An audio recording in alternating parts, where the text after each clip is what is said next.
Our guest is Friday. What's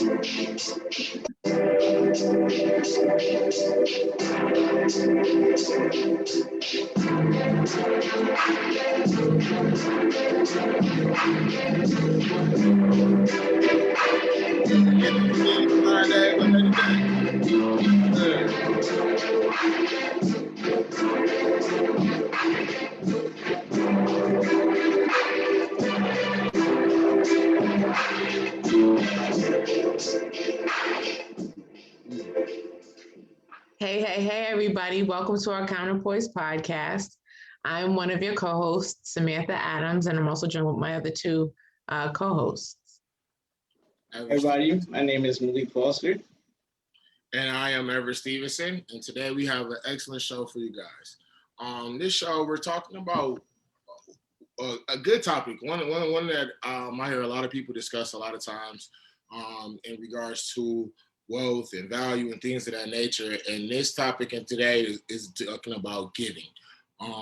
We're looking at what are the ways in which a lot of people receive things that are gifts. So we wanted to discuss, what is a gift, and what, are some of the legal rights that comes with gifts, along with some of people's favorite gifts, the gift of money, and how that has been transformed throughout the United States history, allowing for larger and larger and larger amounts to be transformed without being taxed.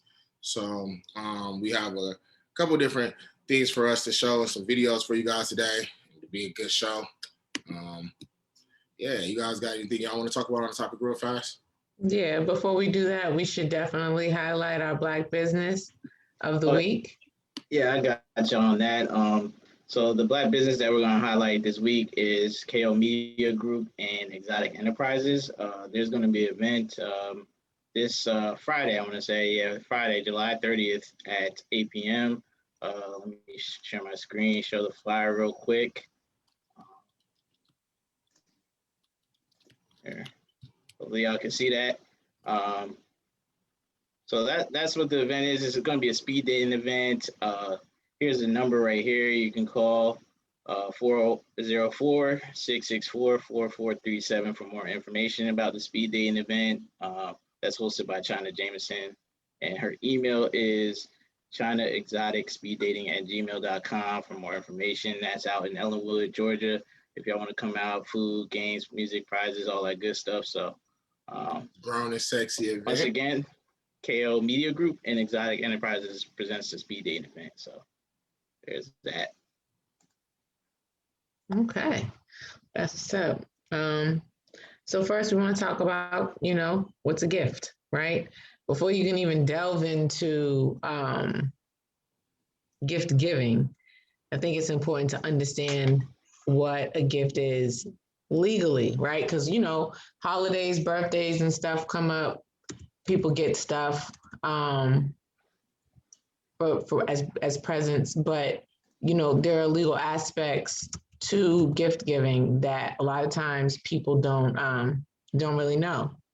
And, one of the things I can say is that, legally, if you give a gift, this under certain circumstances, only under certain circumstances do you have to give it back.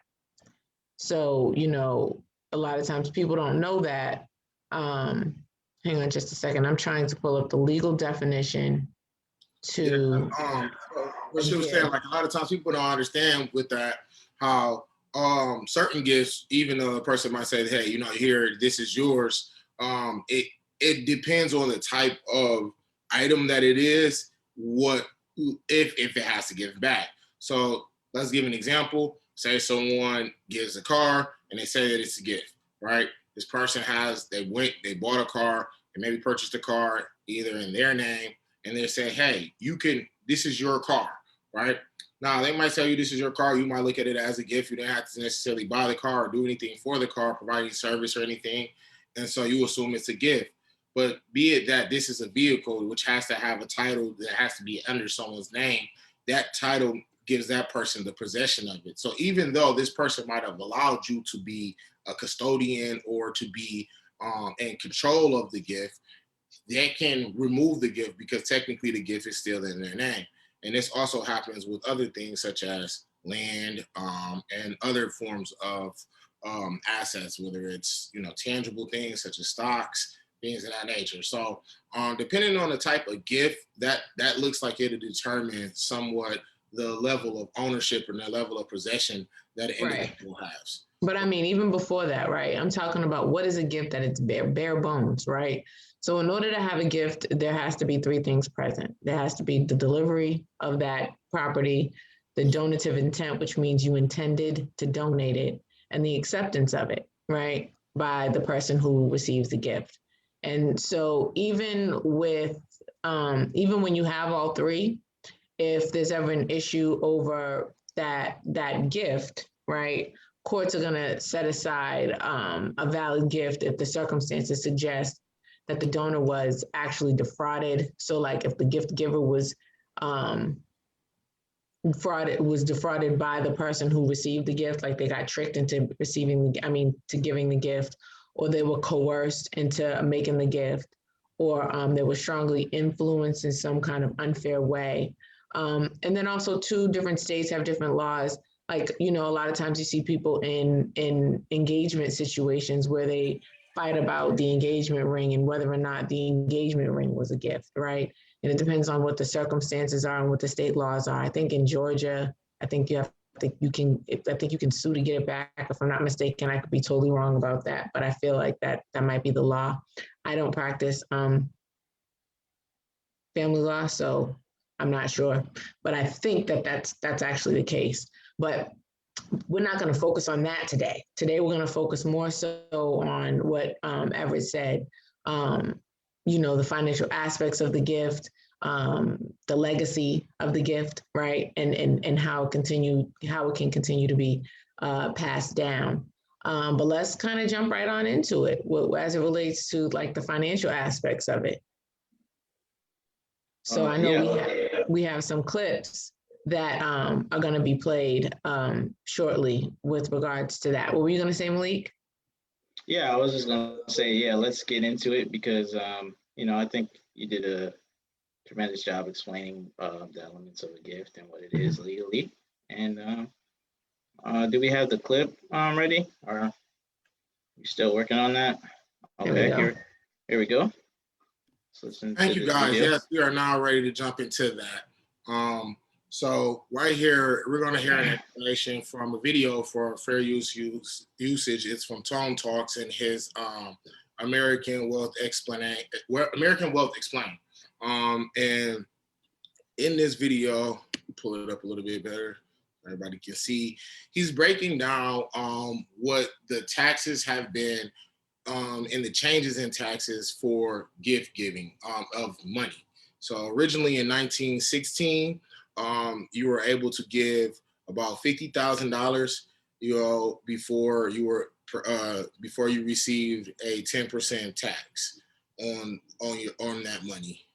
Around 1992, that amount became $225,000 before you received the tax.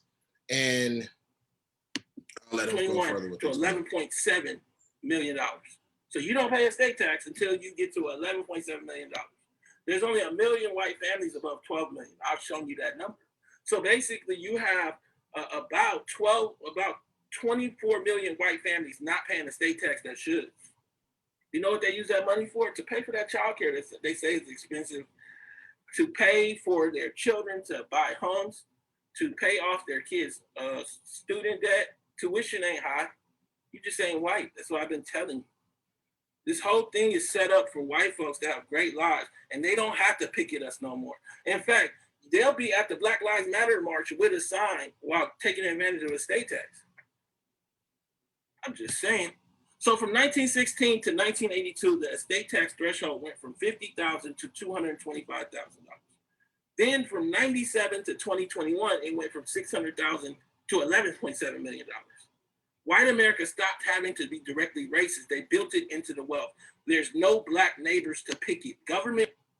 So I felt like that was a nice little clip for us to review. when we talk about, you know, gift giving, and we talk about we talk we talk about gift giving, and we talk about you know, wealth, because I know that's a big topic with amongst a lot of us within our community.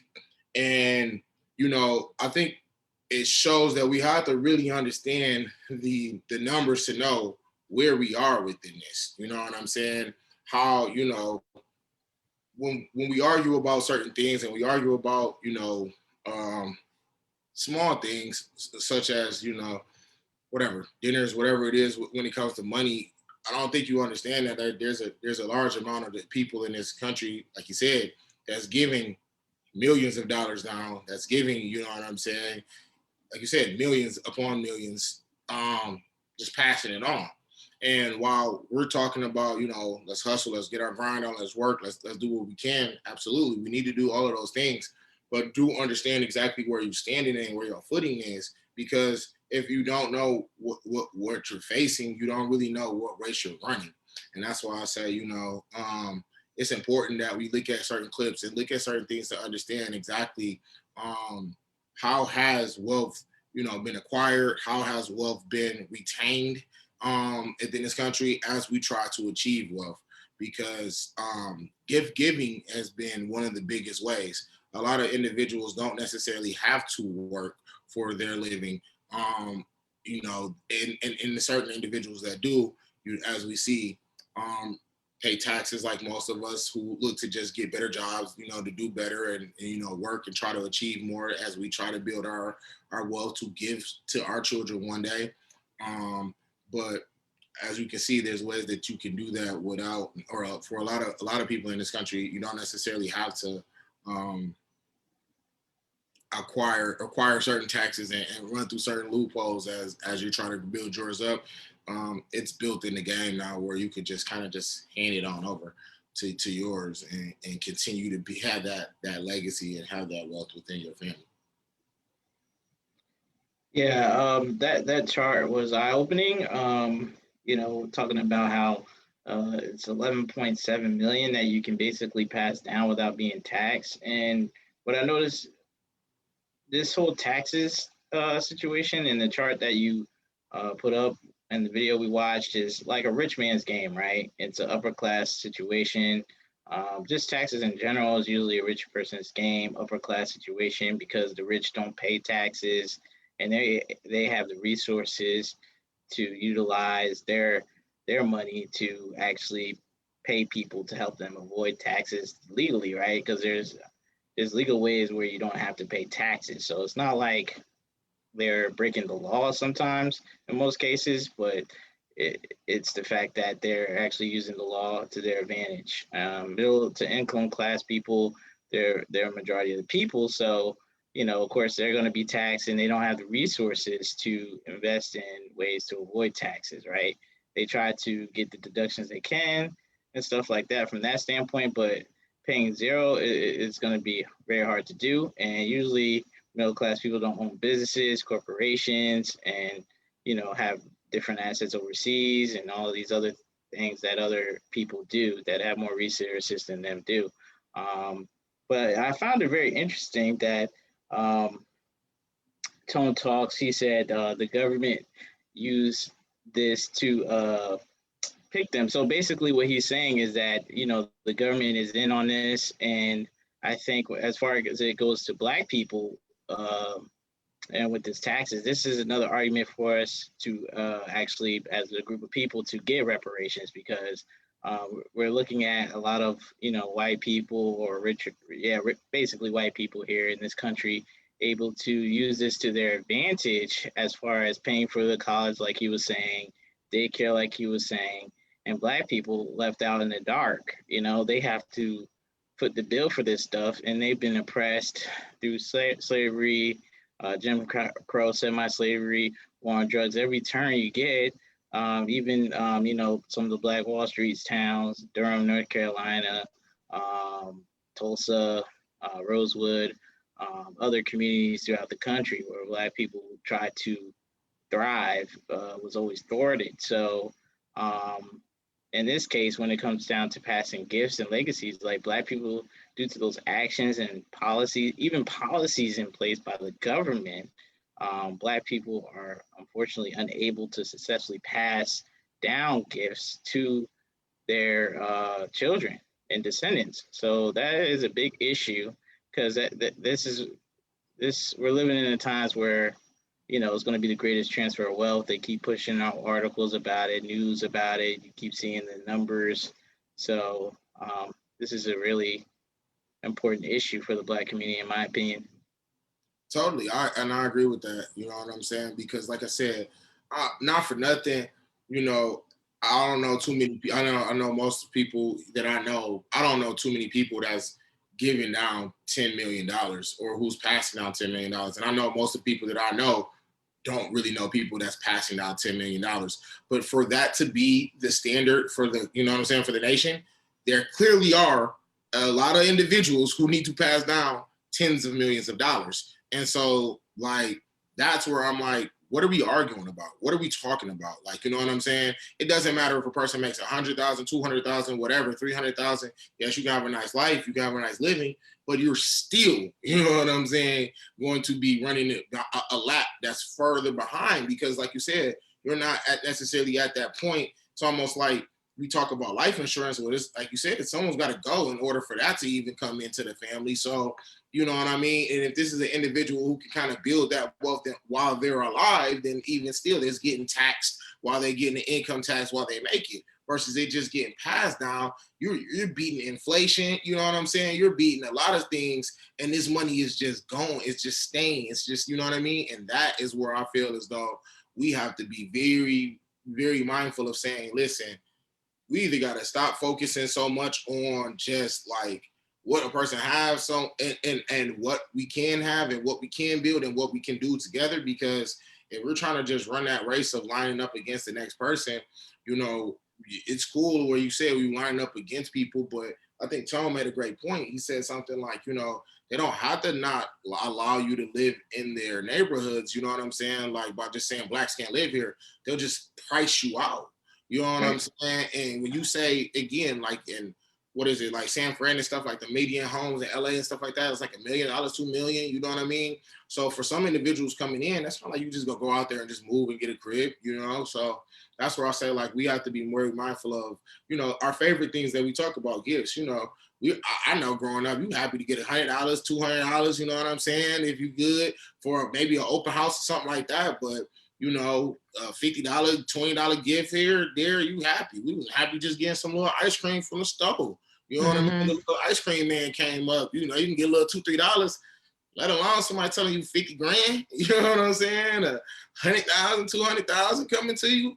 Yeah, I wanted to add, I agree with what both of you all said, because that was definitely something that I thought about as I was listening to the Tone Talks, was number one, inflation, right? And its impact on how that amount has grown. Like, I'm curious, and it would take more research, but from me rather, is to find out the value of that money from before versus now. Like, the number has increased, but what's the value based on inflation? That's my dog, for all y'all that don't know. Chino's like our unofficial fourth member of the podcast team. And every now and then you'll hear him participate in the conversation. So there's that. But, the inflation part of it is definitely something that I'm a little bit more curious about. But also, too, like you really made a really good point as it relates to what are we passing down? What assets do we have that we can give gifts on? You know what I mean? And, just based on historically for Black people, it's been very different. I mean, they're very difficult to acquire things. Hey, listen, up until recently, did you start seeing more and more Black people's trying to acquire more things again, right? Because it's like you said, you had these thriving communities and things of that nature where they started to acquire things, but then they lost them, whether it been because they were taken away or they just lost them, or if they were, kind of pushed out of not being able to have them anymore. Think about it. It kind of reminds me of Katrina, when Katrina happened, right? When Katrina happened, most of the Black communities were flooded, right? And what happened was a lot of the because of the blight from Katrina and all the destruction, a lot of Black people were bought out for their homes, or their homes were taken by eminent domain by the government. And so they no longer had that legacy to pass down that property. Especially if it's taken by eminent domain, like, yeah, you're supposed to receive, when eminent domain, for our listeners and viewers, eminent domain is when the government comes and takes your property for their own use, right? And when they do that, they're supposed to pay you something that's called just compensation. So it's based on the value of the property and all that other stuff. It gets technical, but typically people will take that money and go. They moved. They may not have rebuilt. Some people did. They stayed. They tried to rebuild that property or whatever, so that they continue to keep that legacy in their family, so they can pass it down.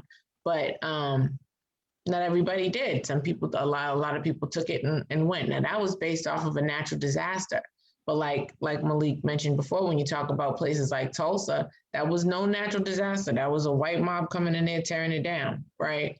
And so it's important for us as Black folks to make sure we build our legacy. Like even with life insurance. You know, how often are you scrolling through social media and you see people that don't even have life insurance? You got all these daggone GoFundMe page to help bury grandma or, auntie or uncle somebody.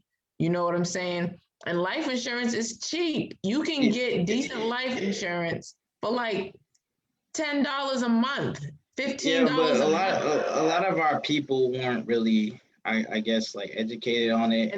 And that's where I was going. And also another thing, a lot of people I think they just wasn't taking the future into consideration and trying to, right. get ahead and compete better. I mean, like, Right. obviously I is. just want to jump in here real fast. One of the reasons why that's so hard is when you live in check to check, when you don't have a savings, it's hard for you just to get to tomorrow, let alone a plan for the future. So I think that's why a lot of people who are in a more dire situation aren't able to say, well, I have the luxury of throwing, $15, $30 or whatever it is, $100 to there. But I think we have to make the understanding of that is a necessity instead of saying that it's a luxury. We have to, just like clothing need to be on my back, lights need to be in his house. That $30 is going to have to go towards making sure these ones won't have to go through what we're going through right now. Right. And that's where I was going with it. A lot of that has to do with financial literacy. Financial literacy is not taught in schools. I believe that it should be. Not just to Black children, to all people, right? So that people can make better financial decisions, and understanding that things like life insurance are necessary. Like, yeah, it can be a pain in the behind to have to go through all that and learn about it and read about it and all that. But at the end of the day, it is definitely a necessity, right? And so we as a people need to be more educated about things like that.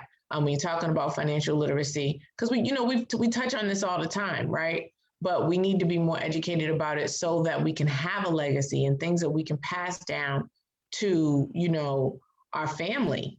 And so that, we have that type of growth, but that's in that instance. But then also too, so that your spouses are not left holding the bag, trying to figure it out after your demise. And also too, like, you have something like, yeah, some people have property, some people have jewelry, like this ring right here was my grandmother's. You know what I mean? There are definitely physical, tangible items that, can get passed down, but there's also things like property and things that are going to continue to increase you financially as a financial asset. Because you want to know what plays another role. I was just thinking about when you were saying, with the Black family, that aspect is like, look, we're like, Black people are some of the least married people in the country, especially Black women, right? And so, like, that plays a role in the legacy, and that's another important part. Like, if you're gonna be married, you're most likely going to have some of these advantages, right? So, like, you might have life insurance, of course you'll have more entitlement to some assets. Even besides going through the estate planning, right? Besides a will, like things you'll get things outside of the will, right? Intestate. So um, that's some of the advantages of being married. If you're not married, you don't really get that advantage. So I think in the Black community, definitely want to promote getting married more, because I see nowadays people are kind of like, well, they're more so focused on about marriage and about love, right? But there's other benefits to marriage. It's like one of the best financial decisions you can make in your life. And I think people fail to realize that, especially in our community. It's like everybody actually, it's not just Black folks. I mean, every group, it seems to get like they're not really getting married like they used to. But in Black people specific case, the income's even double. Like if your average income is 35 for Black females, 40 for Black men, then it jumps up as to double, right? It jumps up to 81,000, as Sam and I were looking the other week. So that's a better wealth creator right there. That way, you're at least in the middle class. You're not pushing like, okay, on poverty, right? Lower middle class to poverty at the other levels you're pushing, and that way, okay, together you may not make as much as the average white person, but you make more than just one white person. When you're by yourself, you don't even make as much as the average white person. So that's something that people need to look at when it comes to legacy. Is and from a financial aspect, is marriage. That plays a key role. Definitely. Guys, I did have one more clip that I wanted to talk about in regards to showing maintaining wealth, maintaining legacy, and with the gift giving. And so we're gonna go ahead and put that one up real fast. And this one is regards to what is middle class. Um, and it was an article in which the lady had posted in which they said that in the U.S., excuse me, that Black people represent about 13% of the United States population, 61.2% of which are middle class. And so this is where he wanted to debunk and again, this is another Tom Talk video, in which he was debunking this lady's statement that more than half of Black people in America are middle class, and he referred to just he's in California, so he talked about a person making minimum wage in California. If you use 40-hour weeks, they make about $520 a week. That is $27,000 a year. They're telling you someone who makes minimum wage in California is middle class. My response is, like I said, ignorance. They told this woman poverty is middle class, and she posted it as proof of success and stability. Again, the traditional measure of middle class is actually to be above people who have to work for a living. That's the traditional. But even if we use a non-traditional sense, it definitely ain't somebody working for minimum wage. But the Brookings Institute told this woman, and this woman told all y'all, and 17,000 of y'all retweeted and pressed like, and told me all your friends is middle class, but don't even know they not. They just working poor. They just working poor. People would tell me, what about my friend that's a lawyer that makes $125? Are they paying $1,000 to $1,500 in student loans? Because they're not making $125 then. See, student loans are a tax. No matter what anybody else tells you, it is a tax by the government. See, they didn't tax your parents. They just made it the cost of tuition lower. All right, so definitely wanted to go in and drop this little clip in real fast, just to talk about again how there's been such a misconception about wealth within this country, and I think a lot of it's just because of the fact that a lot of us are able to do things that many haven't, and I think we look at that as a sense of wealth, but not really understanding that the greater aspect of it is bigger than just whatever it is. If it's a trip or if it's whatever, or a certain item, it's being able to have the freedom to allow you and your children to have things. Like he said in that moment, like, true middle class is then not to be of the working class. You know what I'm saying? Anytime you have to work for your living, you getting taxed, like that's not that's not real wealth. But I mean, to us, like, it's almost unfathomable for someone to think that, oh, you don't have to work for a living. You know what I'm saying? Like, your kids don't have to work for a living. Like, no one in y'all family ever had to work for a living. Like, but that's how a lot of people are living. And I think that's how we should look to strive to get to one day if we all look to truly want to have the wealth that our community deserves. Yeah, I would say, based off of what Tone Talk was saying, like, yeah, our parents' generation definitely had the advantage of like lower cost tuition prices, and that the student loans that you had to take weren't as expensive. Like these, like the cost of education is astronomical. The standard of living's high. The wages are low. It doesn't match the amount of money that you paid to go to school. Like these tens and thousands of dollars of debt that they put Black professionals in, and or what professionals period, right? um and also, I guess he says a tax. Yeah, I guess you could say it is to keep, make sure you keep getting that money coming in, keep getting those payments in. I mean, even if you look at like what President Obama, it took him like until he was basically a president to pay off his student loans. Like it's crazy. So it is very interesting. Too of what Who? grandparents. Oh, what'd you say? I was saying that they said President Obama actually did receive a gift of a couple like thousands or hundreds of thousands, I believe, from his grandparents. Oh yeah. Okay, cool. Yeah, so But that might have definitely helped him out. Yeah, I mean, if that's the case, it probably wasn't enough to maybe cover everything that he had going on. It didn't, because I mean, it wasn't, because think about it. You had him, because it wasn't just him, it was him and Michelle, and they both had them student loans from Harvard. And so, student loans by themselves are a lot. But when you go to post-secondary school and you get something like a Juris Doctorate to become an attorney or a medical degree, it's astronomical. Like the amount of money that lawyers see, this is something that a lot of people just don't understand or don't know, for that matter. They just assume, oh yeah, I know it's expensive to go to law school, but they don't understand what that means. Like unless you go to a public law school, like a state school, then most law schools are private, right? So unless you go there, your tuition is going to be extremely high. And what I mean by that is you go to 3 years of law school and you graduate with like a house note worth of debt for just law school. It's easy to graduate law school and owe $200,000-$300,000. And a lot of times people don't really understand that especially too when they look in their medical bill. Why does it cost so much? Why do lawyers or doctors or whoever make so much? It's beyond just the fact of the type of job that they have and what's required for that job. It also has a lot to do with, look at the debt that they've acquired just to be able to write you a prescription, or look at the debt that they've, had to acquire so that they can write you a valid contract to make sure you don't get sued later.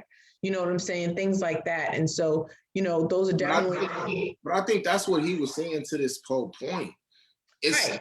It's only debt for a certain class of individuals. You know what I'm saying? I mean, it's a debt is a debt. It's just, what is the effect of that debt based on the class, right? Because if you have like somebody that's from the upper class or upper middle class and their family can afford to pay that debt, that's one thing. But if you have somebody who has decent enough credit to get that loan, but they're trying to get out of being from the lower class, like it's a much more difficult struggle because they're trying to switch classes through their education and things like that, but they acquire all this debt in the process, right? So you have that. And I think it's like that. That's why I said, I think it's really interesting that he mentioned it. I'm actually glad he did, because I think that is important for people to recognize that it is an issue that often it gets spoken about within the community of people that you're talking about, right? Doesn't get talked about necessarily in the Black community, but you better believe lawyers talk about it.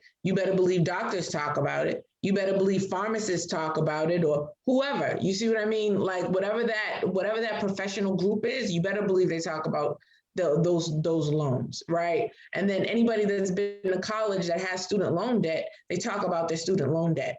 And for some people, they're like, oh my God, I have so much student loan debt. And it's like, how much is it? And they're like, oh, it's $15,000. But then they say that to somebody who's got $300,000 in student loan debt. And it's like, Like, let me shut up about my little $15,000. But that $15,000 is still a lot of money, especially to somebody who may not make enough to get it paid off within a reasonable amount of time. Think about it. When you buy a house, they give you a 30-year mortgage on like a $200,000 loan. So Right. going to school, you graduate college at what, 21, 22? Then you can't discharge any of that. It's like, at least with the house, if you go to bankruptcy, like they need to do something, especially for Black people, right? Because I feel like due to the historical aspects of everything and the oppression and everything that happened in the past and continues to happen, I think this is an area that could be looked at as part of a reparations package, like maybe taking away some of the interest that we have to pay on these loans, because it is not just the loans you have to pay back. You got to pay them with interest, right? So maybe remove the interest, maybe just void them completely. I know that's kind of drastic, but at least do something to help these people out, because, they're saying Black women are the most educated in the country, right? So that would help out Black people if you, targeted us when it comes to loans and stuff like that, or at least make it to where we're able to discharge them at least, because right now, to where it stands, I really feel like it's really hard for Black people to just compete in any type of level the way it is without any government intervention. And I know that's what, from watching Tone Talks, I know he's really big on that. It's really hard for Black people to compete. I'm not saying that we can't compete, but it's really anti-competitive, the things that they have in place currently. It's like built for upper class white people. Right. Like, so if you're a lower class white person, you're almost on the same level as us. I agree with you guys. I mean, and I'm more inclined with what you just said, though. Like, I wish I could get more pushback, but like, no. But like I said, to me, it doesn't matter. Like, if you're not making, like you said, tens of thousands, tens of millions, it don't matter. You know what I mean? You're not passing down $10 million, and as you see, that's what this, the norm is. Like, that's what we saying we gonna allow before we start the tax. So that means whatever the hell you pass down, most likely, ain't nobody worried about that. You know what I mean? Whatever you was able to acquire for your people, which is great, kudos, but it don't mean that you playing with the big dogs. And if you're not competing all the way, then like, what are you doing? You know what I mean? So you only compete with doing yours, and that's fine. But that was never the goal. The goal was always to be the absolute best, not necessarily somewhat of the best, kind of, sort of the best, a little bit like the best is no. And a lot of times, that's why I think really, like, unfortunately, because like they say, your oppressor will never, you know what I'm saying, give you the keys to your oppression. You have to learn to be the best within yourself, because that's a lot of the ways of what you have. It's just to be like, you know what, let me just take care of what I can control, what I have going on, manage what I can, and understanding where I'm at. And when we start to go into looking into trying to, like you said, do this, this, and this, okay, well, now you know. You know what I'm saying? If you tuned into counterpoise and tone and everything like that, now you know what you're really trying to get up to. So, all right, do your numbers. You know what I'm saying? Right. And the other part, that's what you're going to do. The other part about that too is being in position, right? Like, you got to be in position to be able to compete, right? And a lot of that's why Malik hammers on about reparations every week, because a lot of times us as Black people, we're not in the position, right? And so even if you're trying to qualify for a loan or whatever, right, it's difficult. It's difficult to even be able to be able to compete, because you can't qualify for certain things. But I think also too, it's kind of a segue into something that has a slightly different perspective, right? And it's as it relates to gift giving and gift taking away, right? So, let's take the Saweetie Quavo situation, where Quavo bought her a Bentley, and when they broke up, he took it back. Now, he was in the position to buy it. He was also in the position to take it back. But sometimes people are in the position to purchase it at the time, but then they kind of need that money later. And for whatever reason, once that situation dissolves or whatever have you, even sometimes it doesn't dissolve, they take that thing back. They take that gift back. And so then it's no longer an asset. It's no longer a part of that legacy. And, it it can become an issue, right? Because then you lose that. It could be they lost it or it was taken back, especially when you're talking about taking gifts back. I think that is crazy when people take certain types of gifts back, especially, that's just my personal opinion. Because if you gave it away. Once you gave it away, that's it. It's not yours anymore, right? So then you start talking about possession and control and things of that nature. You know what I mean? And I think when it comes to that, like I think it was Cash Doll. I think it was Cash Doll. She was on $1 Million Worth of Game the other day, and she was talking about what in a relationship, like what matters to her. She was like, does she like getting expensive gifts and stuff? Yeah, but she can buy her own expensive stuff. It's the small things that she appreciates. You know what I mean? But also too, she's also been in a situation where somebody has bought her a car and came back and took it back after they broke up. You know, that's just like I was saying at the top of the show, when you talk about giving maybe an engagement ring or giving jewelry and stuff like that, and them taking it back. Sometimes, you know, you give it away, you give it back because, you know, it's maybe too much of a reminder of that relationship, or maybe it's that person needs it more than you do. You know what I'm saying? Or you just don't want it anymore, so you give it back. Or if it's too much of a headache. I mean, all of that makes sense. But, you know, talking about getting into like the reneging of gifts, you know, people should really think about that. You know, what do you guys think? I definitely think that like somebody giving a gift and then taking it back is like, it's slimy to us. Like I often joke about this sometimes, like, you know, with the guys, like to us, that's like that kid at the playground who, you know, you lost. Now you taking your ball home, can't nobody else play. You got the good ball, the indoor, outdoor basketball. So we all hooping with it, you know what I mean? And now you want to take your ball home because you lost or you didn't get the call. Like, it's like that. Like, you know, come on, man. Like, be better. And my personal belief is just only give things that you're willing to give freely. You know what I'm saying? Like, if you're giving with the condition of something, or you're giving with the ideal of something else being done because of it, then it's not a real gift, because, you know what I'm saying? It's kind of, it has a condition to it. But if you just gave it because you know what I mean, you wanted to give, like you freely just gave it out of your heart and your kindness and, you know, with a pure reason, then you're going to be okay with whatever else comes with it, because you gave that because that's what you wanted to do. And that would be my biggest, like, you know, thing that I would tell someone when it comes to giving a gift, no matter what it is, no matter how it is, you know what I'm saying? Give because that's what you wanted to do, and you are at peace with letting it be gone. Because to come back after the fact and be like, let me get that back, ooh, that's a little tough. Yeah, I would say a man doing that. Like, you know, I don't think it's right for a woman to do it, but still something more isn't that. Oh, you say you don't think it's right for a man to do it or a woman? No, either or. I think it's bogus if anyone do it, but like I think it's even more bogus for a dude to be like. Well, I think it depends on the situation, the value, and just so many different factors. But like generally, like, you know, definitely when the gifts are in contemplation of marriage, like if a man bought you a ring or whatever and you just don't give it back, that's definitely wrong. Or certain things, like, for example, you know, I was listening to a podcast where this guy, he was dating this woman, and he was paying for her apartment or whatever, and then she wanted him to keep paying for it.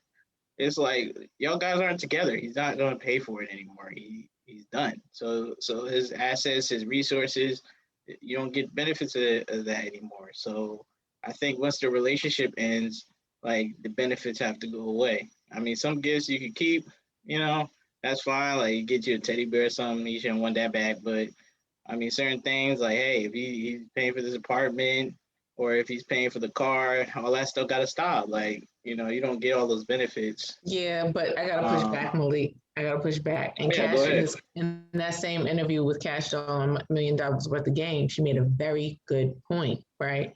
Like, yes, I understand what you mean about why, you know, if somebody's paying for these things. No, I don't agree that after y'all break up that he should continue to pay your rent if that's what he was doing before. That's what he was, yeah. I can understand that. But as far as giving a gift itself, like fine, even if it's high value, a car, jewelry, whatever it is, I don't think so. And the reason why is to the point that Cash Doll made, was because she also gave into that relationship things that she will never be able to take back. You know what I'm saying?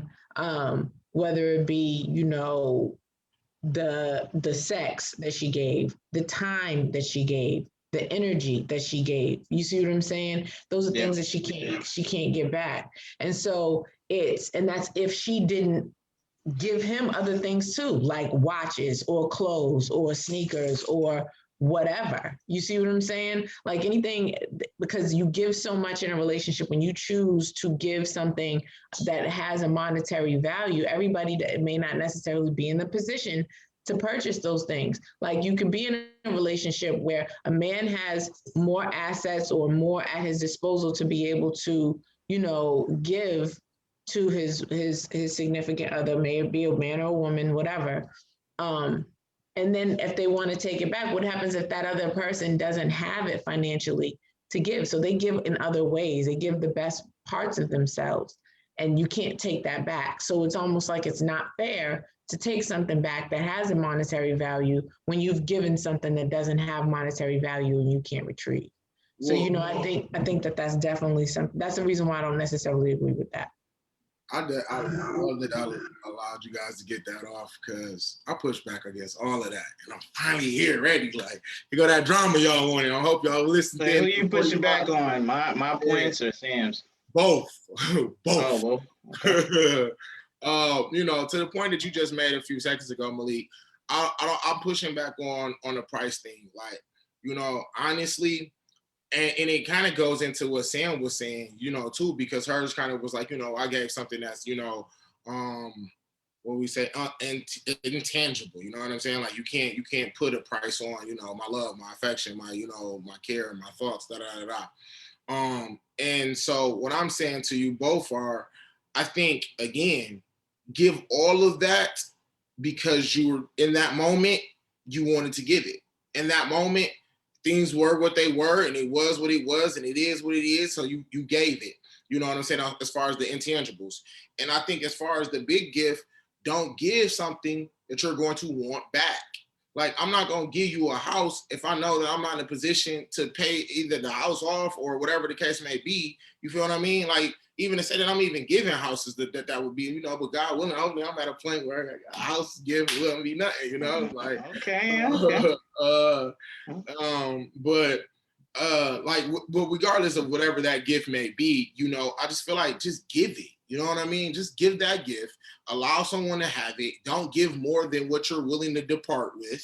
So that way, if whatever it is, you don't have to feel no type of way about it. The only way you feel is about the fact that, man, it sucked that it's no longer there.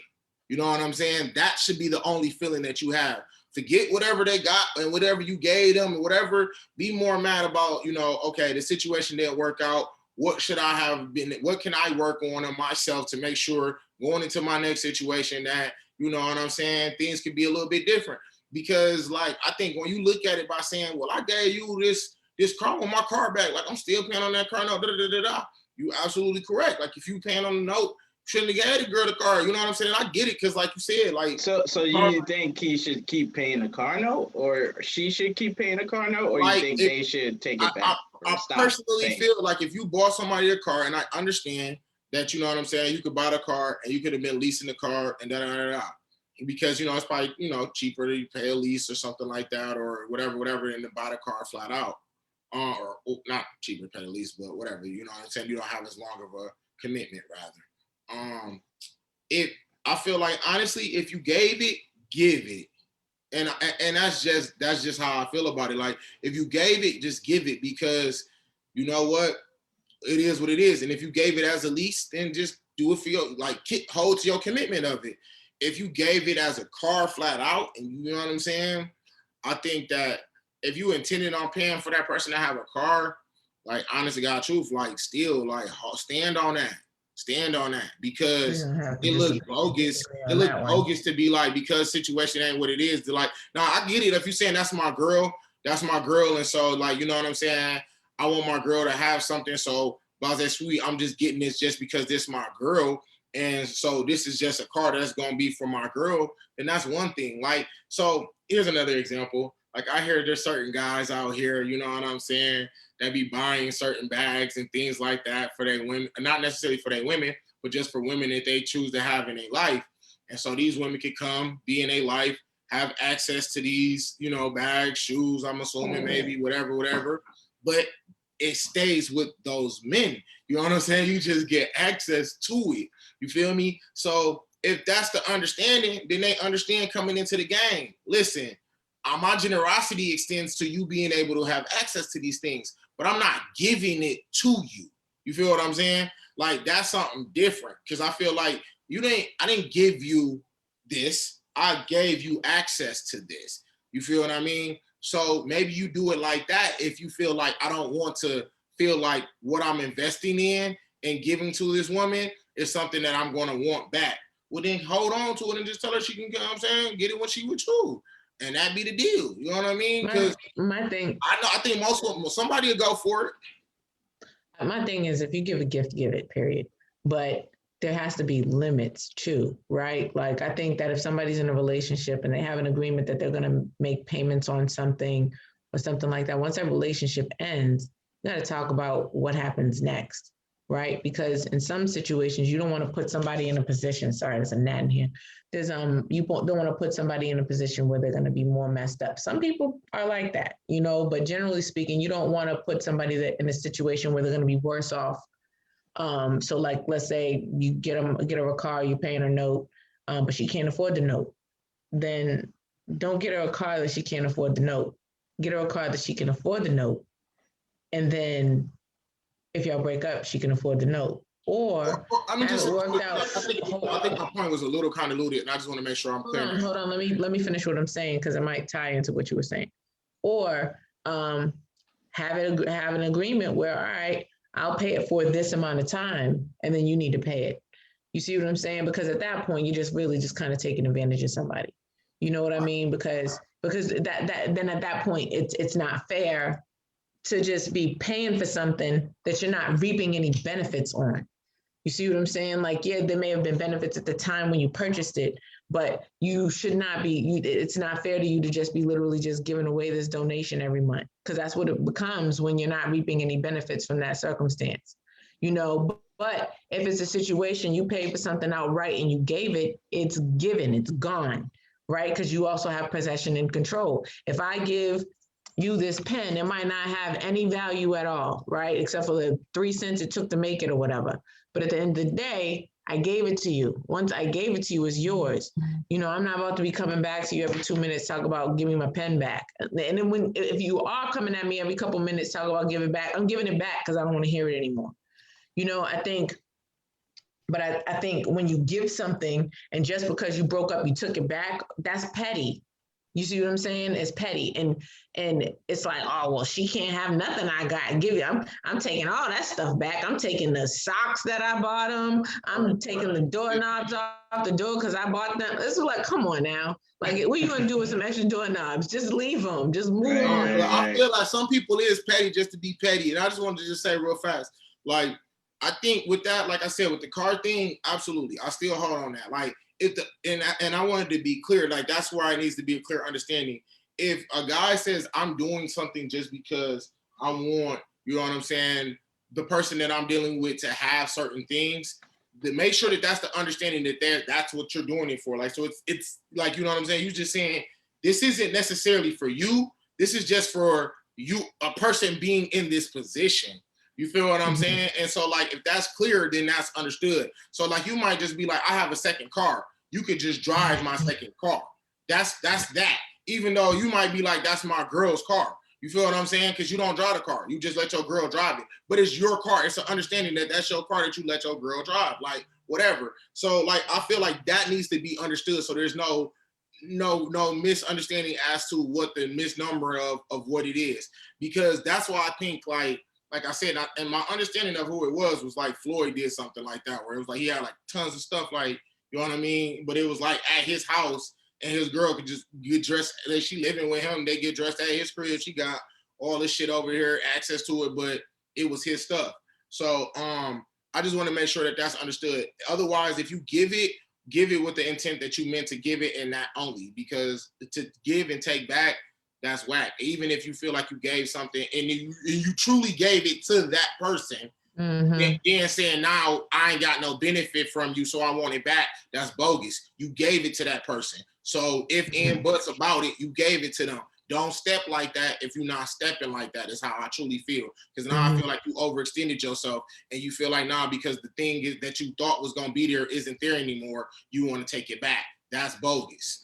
Just as much if it's a car or if it's the end of the relationship, that's bogus. Like if you was gonna give it, give it. Otherwise, don't give it. Because that's bogus to give something and want it back.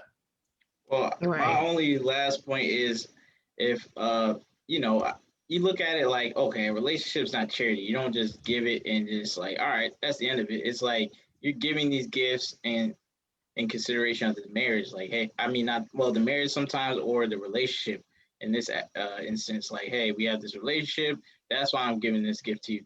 I'm not giving this gift to you just to give it, you know. So, like, once the relationship's gone, you feel like certain things you shouldn't stop doing. Like, for example, the car. Like, okay, you can keep the car, but you gotta make the payments. I'm done doing that. Like, I'm done doing what I used to do when we were in a relationship. So, I think that's the only difference. That's why I say it's like different with different gifts and the level of gifts and the certain type of situations.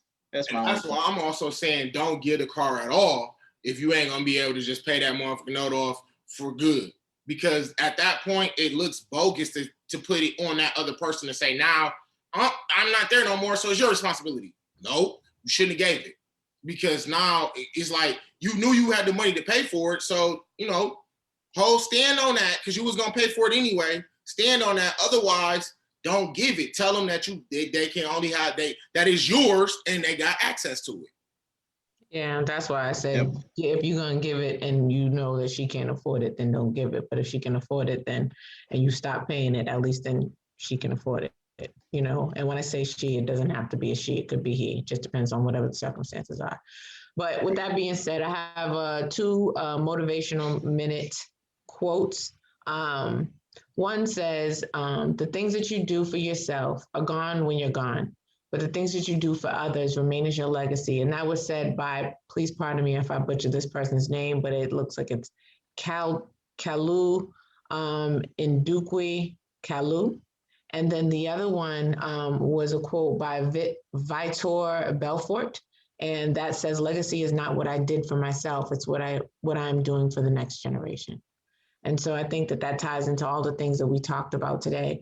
We really appreciate you guys joining us. And my final thought, create a legacy so you can pass it on and find a way to keep it so that it's infallible unless your family wants to give it away, and that make it so that it can't be taken. And also too, don't renege on gifts. I think it's whack. Like Everett said, like that's just the bottom line. But again, like I was saying before, thank you guys so much for joining us. We hope you enjoyed our show.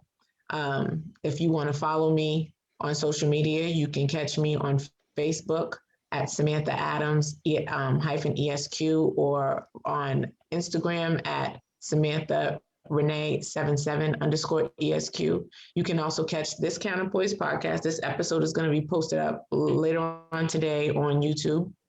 Please check us out on our Counterpoise podcast channel. Sorry about that. On our Counterpoise podcast channel on YouTube. You can also catch us on Facebook and Instagram on the Counterpoise podcast. Like, follow, subscribe, tell a friend to tell a friend. Guys.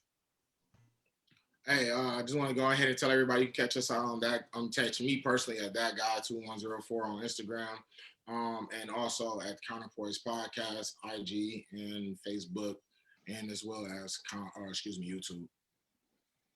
All right, you guys. Once again, I want to shout out the Black Business KO Media Group and Exotic Enterprises. They're having an event out here in Atlanta on Friday night, July 30th at 8 p.m. You can reach them at the number 404-664-4437. Also, China Exotic Speed Dating at gmail.com. Might put some of that information in the description so y'all guys can reach out to them. If y'all interested in the event, if y'all out here in the Atlanta area, it's going to be in Ellenwood, Georgia. And you can follow me at Malik M. Foster on all my social media handles, Facebook, Twitter, Instagram. So like, comment, share with your friend. about this podcast. We're on Facebook, on YouTube, like Sam said, and on Instagram as well. So with that being said, let me take us home. Eight.